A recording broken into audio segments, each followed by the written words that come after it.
I'm David Cho. I'm one of the instructors here at TATI, the Toronto Art Therapy Institute. I used to be a student here and have graduated. I've come back to teach, so it's a full circle moment. Well, there's even a book that is called Trust the Process. And what I find is that the art therapy process really, really brings good results in therapy. Mm-hmm.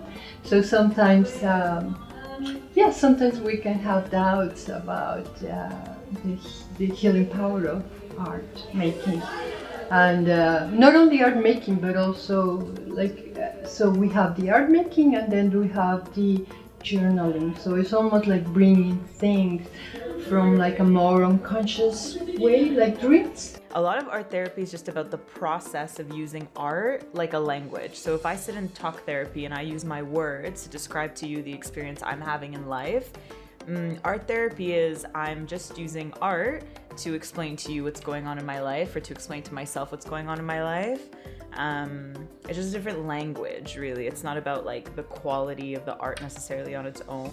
The thing I really love about the learning experience, as someone that's been a student as well as someone that's now an instructor, is I think it is this beautiful dynamic that happens within cohorts. I think you have this wisdom from instructor side as well, but also a collective wisdom within students. So it's this beautiful parallel learning process that allows you to experience new ways of thinking, art therapy in a different way. The biggest thing I've learned is to kind of get deeper into my self-knowledge, because I feel like it's allowed me to connect with other people.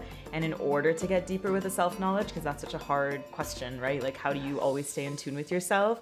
I think I've learned ways of regularly engaging with my inner world and my inner voice that allows me to figure out what my intuition is, and then look at the world and try to combine them and align them in a way that makes most sense for me. I think that one of the key things that has helped me grow has been the use of art response and art experiential class. So working through different invitations that we would lead clients with, it's a process that we've applied to ourselves. It really gives you an opportunity to uncover more about your inner world, your values, helps with a positive mindset. I also learned a lot of mindfulness techniques and grounding techniques, embodiment skills, all these things that allow me to be a more compassionate person. There's a sense of community in the groups. You mostly get to know your own group. And groups are from 10 to 14 students, and you work with them during the whole training, and you really get to have like this deep relationship with that group.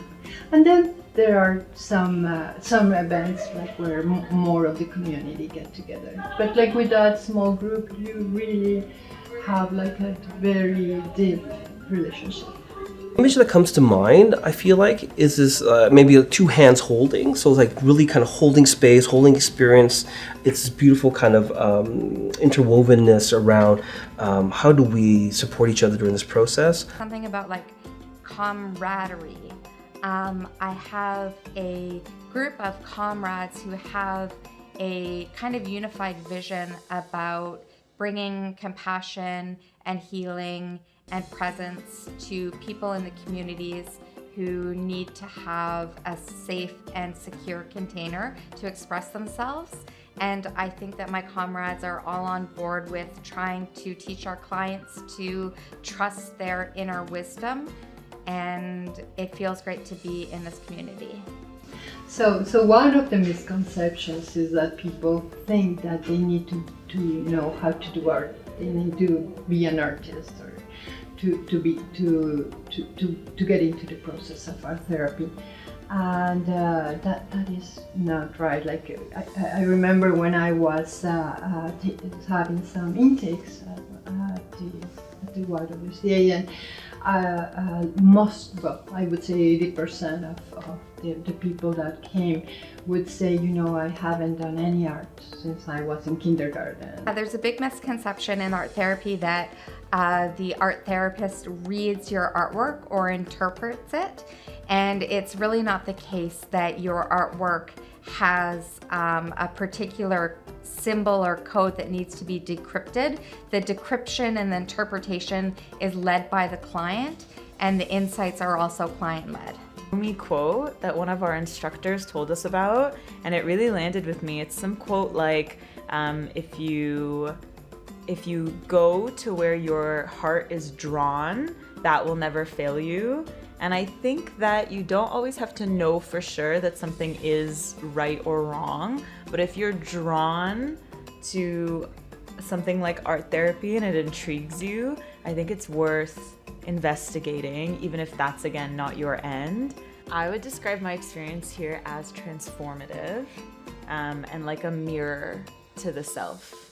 I think it allowed me to see different elements of myself and different elements of others, and that seeing has changed my perspective about different things, and that change in perspective is the transformation that I've experienced. So if you have an interest in art, in connection, in unconditional love, it's quite possible that art therapy would be suitable to you.